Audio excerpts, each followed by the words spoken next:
This year, 2025, has been the year for crypto. There are huge changes happening all throughout. The OCC standing up not once, but twice was one of the coolest things that happened. They notified banks on March 7th and again on May 7th that they could do crypto operations. Then they said, oh, and you can also handle crypto custody and trading services. It's like rolling out the red carpet for banks to get into crypto. We were like, whoa, this is big, but hold on, it gets better. The FDIC also agreed, giving banks the same thumbs up. After that, the Fed did the same thing. At that time, we're all thinking, this changes everything, right? Big banks aren't trying to shut down or make life hard for crypto firms anymore. Instead, they're given the green light to play in the same sandbox. Let's be honest. Crypto was under a lot of attack in the past. And to be honest, I think the major banks were behind a lot of it because this technology scared the hell out of them. To be honest, they're still really scared about it. Do you remember Operation Choke Point 2.0? That was like an all-out attack on the whole crypto business. But here's the thing. Even before all that trouble actually started, one corporation seemed to have the biggest target on its back. Yes, you got it right. Ripple. For a long time, Ripple, XRP, and the full XRPL ecosystem have been getting hit hard. This whole thing started in 2020, and it just wouldn't stop. For more than 4 years, Ripple and XRP have been attacked continuously. But this is where things become interesting. Even though banks have been getting favorable news about crypto lately, the attacks continued coming. You could imagine that with. You'd think things would calm down now that there is more clarity in the rules, big policy changes, and these big measures are being enacted. You'd think that since banks were given the go-ahead, they'd all be jumping in head first, right? I mean, we just witnessed Ripple apply for a bank license. Now everything is meant to be happy and bright. The whole environment is changing and the rules are becoming clearer, but no, that's not what's occurring. Let me show you what's actually going on. Take a look at this video by Cody Carbone. He's the head of Digital Chamber, and he's basically saying what everyone else is thinking. He wrote this, hey, crypto companies are still getting debanked, and this needs to stop right now. He's thanking Senator Tim Scott, the chairman, for stepping up and trying to fix this situation. It looks like the Firm Act is their tactic to stop this. And get this, we have video from Fox Business showing Chairman Senator Tim Scott basically going to battle against these rogue regulators who are using the excuse of reputational risk to drive Americans out of the banking system. He went on Larry Kudlow's show to discuss about his Business Act. It got through banking GOP and has support from both sides of the House. You have to watch this video. 100%. Hey, this is like redlining in the past. Do you recall the black and white redlining from back in the day? Redlining is now red and blue. Think about the original version we saw. The gun makers were to blame. Stated, we won't give you any more money. We won't bank you if you work in oil and gas. After that, they went to the Trumps. Melania Trump herself. After that, they moved on to digital assets and cryptocurrency. What do all of these things have in common? A philosophy that is in the middle of the political spectrum. Or they were not liked by the left. These elitists think they should be the ones to choose who can use our banks. That's one of the reasons why I have passed a law prohibiting debanking at the Senate Banking Committee this year. I realize it's time to take charge.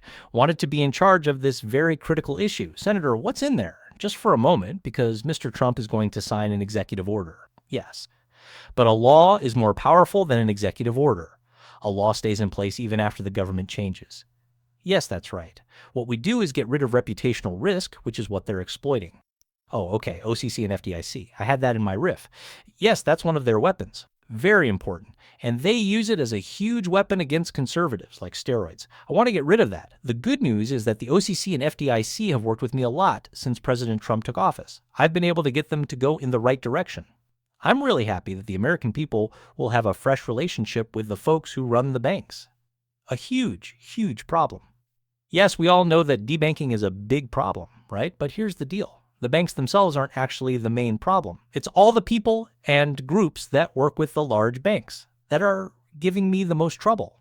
We've talked about this a lot previously, but let's speak about guys like Brad Sherman. This person is a great example. He has collected a lot of money from big banks and financial institutions, and then he goes on to trash not only Ripple, but the whole crypto ecosystem. He is arguing that it is all a massive fraud and that the money is fake. I think this video clip is dated 2022 or 2023, and I'll never forget it. He was going on and on about how crypto dudes just produce money out of thin air, which is pretty funny when you think about it, because you could say the same thing about what the government does. But I guess it's a whole different story when the US government does it, right? And these reasons are just crazy. There's practically no substance to any of it, falters it.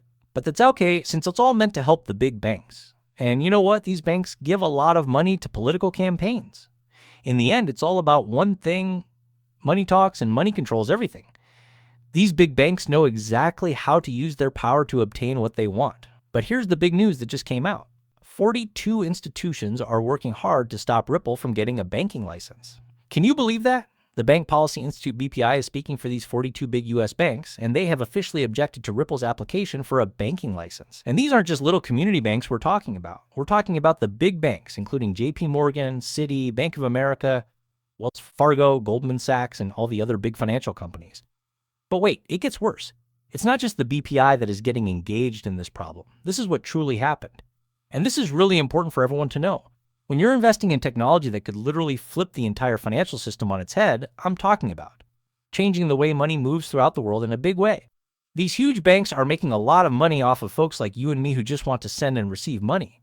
The whole fractional reserve banking system is basically one big thing, but here's the part that really gets me. Think about Jamie Dimon and other bank CEOs. These folks are quite rich and powerful, aren't they? But what about their real clients while they're having fun? There are literally thousands more videos online of average individuals getting ripped off by these same banks. And don't even get me started on 2008. Do you remember that disaster? It was the worst financial crisis we've ever seen. The huge banks got even bigger and richer, but regular people lost everything. Their homes, assets, and retirement monies are all gone. These large banks are not on our side. They have never been and will never be. They're not just not our allies, they're actually our adversaries. They want us to keep paying these crazy fees every time we transfer or get money.